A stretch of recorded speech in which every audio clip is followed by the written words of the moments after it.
Okay, so us postpartum moms always hear it's such a miracle to give birth. It's such a miracle to carry your baby and your stretch marks and your extra weight gain. No, it's part of it. These are your battle scars. And obviously, yes, that's beautiful and that's part of it and that's natural and normal and it's totally okay. There's nothing wrong with that. But there's also nothing wrong with wanting to be hot again.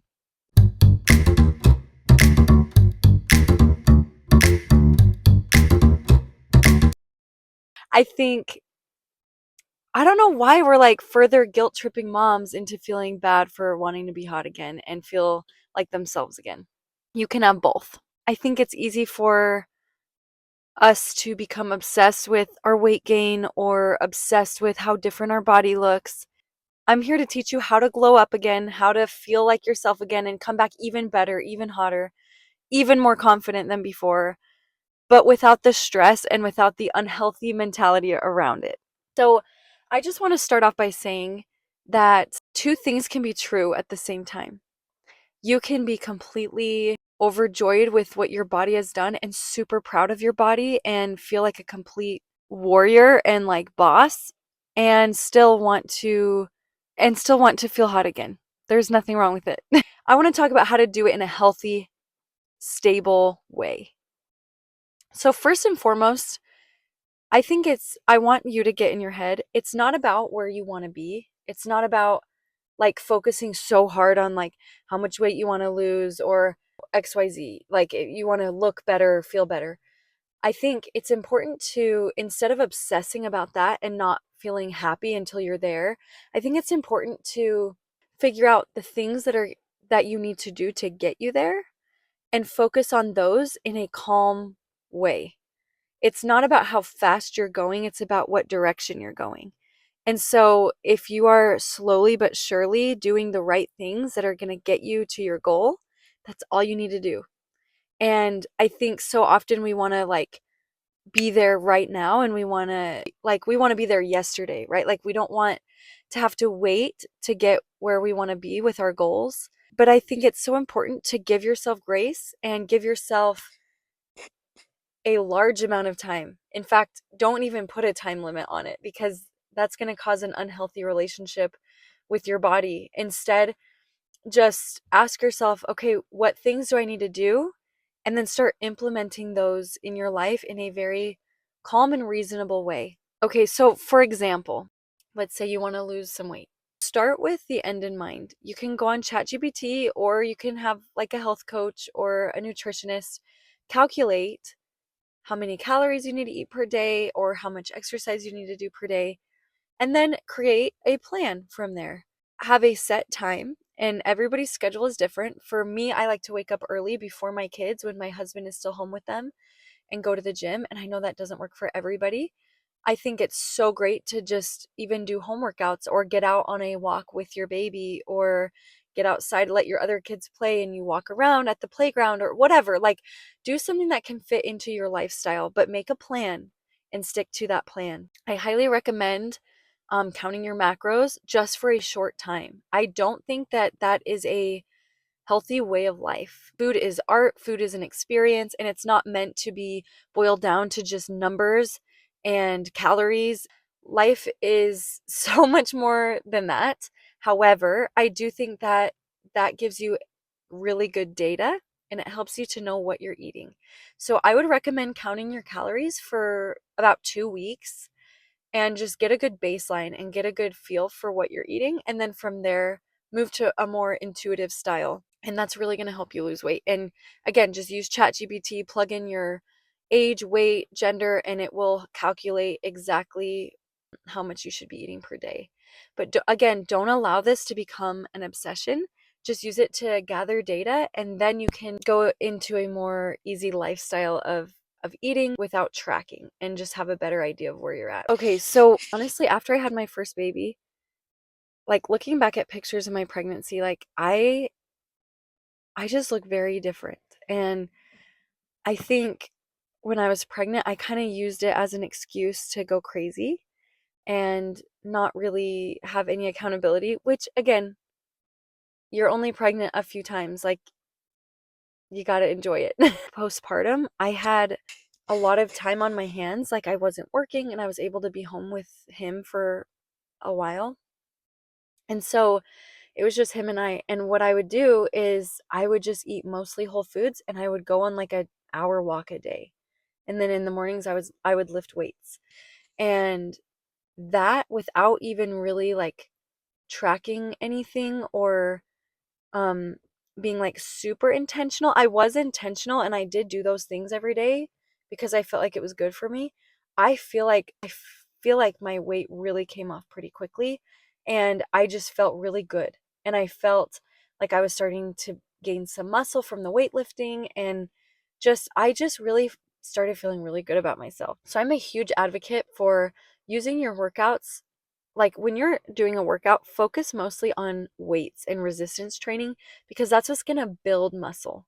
So if you're constantly doing cardio, you're not building muscle. And I know a lot of times women are so afraid of like getting bulky, but as we know and as every fitness instructor is talking about nowadays, like you're not going to get bulky unless you are trying to get bulky as a woman. Like you just need to, if you want that toned lean look, you have to have muscle because basically that tone lean look comes from having muscle and then having a low enough body fat percentage to show that muscle. So, if you are looking for that toned look, um, just lift weights and then use your diet as a tool to manage your calories instead of so much cardio. And then just walking, like going on a walk a day, getting like 10,000 steps a day is super helpful. And luckily you can do that with your baby in the stroller, or I loved carrying them in a baby carrier. I felt like those moments with my babies when they were that little are some of my favorite memories. Going on hikes with them in the baby carrier. I feel like it's really bonding for you and for the baby. So it's just a win-win all around. Everyone's getting outside, getting fresh air. So I think incorporating walks when you can is really important. You know, honestly, rain, snow, or shine, like get outside and just bundle that baby up, bundle yourself up, get outside if it's cold. That's going to help with your mental health so much because when you have a baby, honestly, it is the most beautiful and special thing that I have ever experienced in my life. But it is really hard mentally and emotionally because your hormones are all over the place and you just had like a major, major life change. So, walking is so good for not only your physical health and your glow up, but for your mental health and your emotional stability. It is crucial and I swear by it. This is my number one postpartum tip for physical, mental, and emotional health. Get outside and walk. Walk, walk, walk. So, my other postpartum glow up tip is to get a really good skincare routine that you can stick to. Skincare, oftentimes, I think I used to feel so overwhelmed looking like when I was trying to put together a skincare routine for myself because I saw all these different serums and all these things that I had no idea what they were for. And it felt so overwhelming and it felt like I had to have like 100 things to do in the morning and in the night. And I just wouldn't stick to that. And so the key is having a very simple routine that's very productive.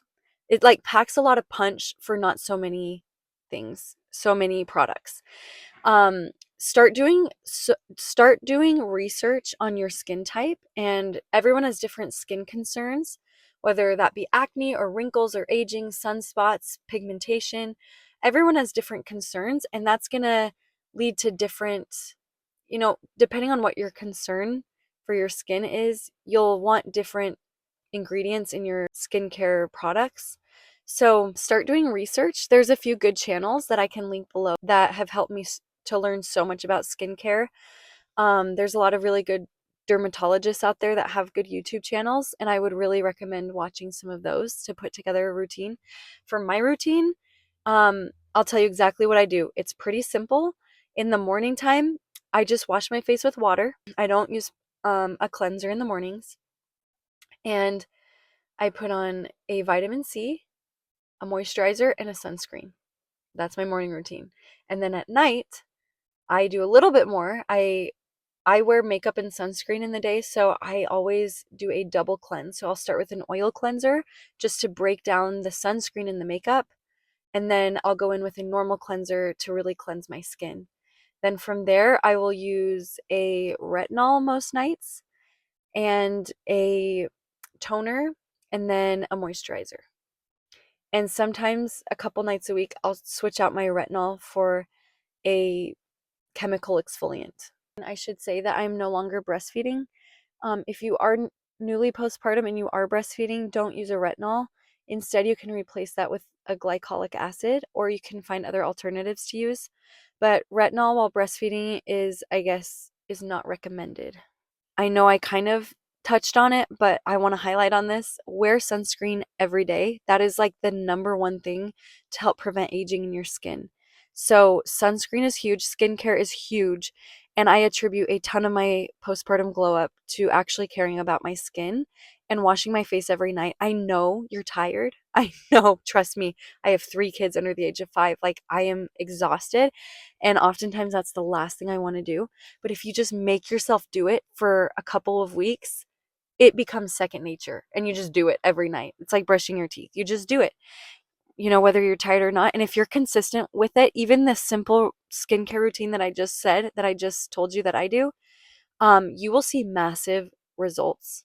Okay, so my other tip, and I know this is controversial, and I know there are a lot of emotions behind this topic, so I want to be cautious, but breastfeeding helped me a lot to lose weight, and I know that not everyone can breastfeed, and I know that it can be a better option for moms and babies to formula feed if breastfeeding isn't working for you, and that's totally okay. But when you're breastfeeding, you burn an added like 500-ish calories per day, depending on how much your baby eats. And so that can help you a ton. And I want to be cautious with this because I've heard other moms that say that their body just holds on to fat while they're breastfeeding and it doesn't come off till they're done breastfeeding. I've heard it both ways. I'm just sharing my experience. And I also want to say that talk to a nutritionist that specializes in postpartum women, because I think oftentimes, and again, I'm not a professional, so I would double check this, but from my research, I think oftentimes women's bodies hold on to the fat when they're breastfeeding because they are under eating and under feeding themselves, and their body is trying to keep them alive and a baby alive. And so your body's holding on to fat as fat stores for food and nutrients for you and your baby. So do not starve yourself. That is not how you are going to lose weight postpartum. Your body will hold on to it. You need to feed yourself nutrient dense foods. And that does not mean to overeat. Like I am so guilty of this. I hear all these fitness influencers talking about like don't undereat, don't undereat. And so I just like go to town, and I think there's a healthy balance, obviously. So again, like I mentioned before, calculate your calories, track for a couple of weeks just to get a baseline of where you're at. And then you can kind of just intuitively go from there. Okay, so my next tip is get a self-care routine for yourself that you stick to every week. One night a week, use that night to just care for yourself. After your baby's asleep, you can use that time to just pour into your own cup and pour into yourself. And self-care comes in many ways. I think oftentimes when we think of self-care, we think of a bubble bath and candles and everything, and that is definitely part of it. But that's not all of it. I don't want you to scroll on your phone for 2 hours and claim it as self-care. That is not self-care. That is vegging out. And I get that sometimes we need to do that, but that is not self-care. In fact, that's not actually helping yourself at all. Put your phone away or turn on some calm music or a podcast that you like and take an everything shower, exfoliate your body, wash your hair, put a deep conditioner in your hair. Um, Exfoliate your face, exfoliate your body. Everyone's different in what they like to do. I like to do self tanner, do my nails, and you don't have to do all of that. Just do something that helps you feel good, that helps you feel good about yourself. And do this every single week and don't compromise it, because our kids need us to be whole and to be ourselves and to be happy more than we know. And if you are a full, whole human being, your kids will feel that and you will be happy and you will have more to pour into them. And so I know sometimes this stuff seems superficial, but it's actually not. Like, think about how good it feels when someone is brushing your hair. Like, don't you just feel loved? do that to yourself. Like, pour into yourself and love yourself. You will feel so good about yourself. And not only like the beauty and the self-care in that regard, but get a good amount of sleep, exercise, read books, care for your mind, limit your screen time. All of these things are going to help you glow up physically and mentally. And I just want to end with saying, don't stress about looking like you did before your baby. And I know we all want to bounce back, but you will. I promise that you will if you are just every day doing these small steps. And they don't need to take all like hours. Your workout could be 15 minutes, but be consistent. Do it every day. Your self-care routine could be 10 minutes, but do it every week. Like, start out with small but consistent and then grow from there. And I promise if you do this, you will glow up. And it's just a matter of time. And don't worry about the timeline. It will come. Just do the things you know you should be doing, and I promise you will feel better than ever before. If you like this video, please subscribe and like this video. I am really trying to grow my channel right now, and I would really appreciate it. And I will see you in the next video. Bye.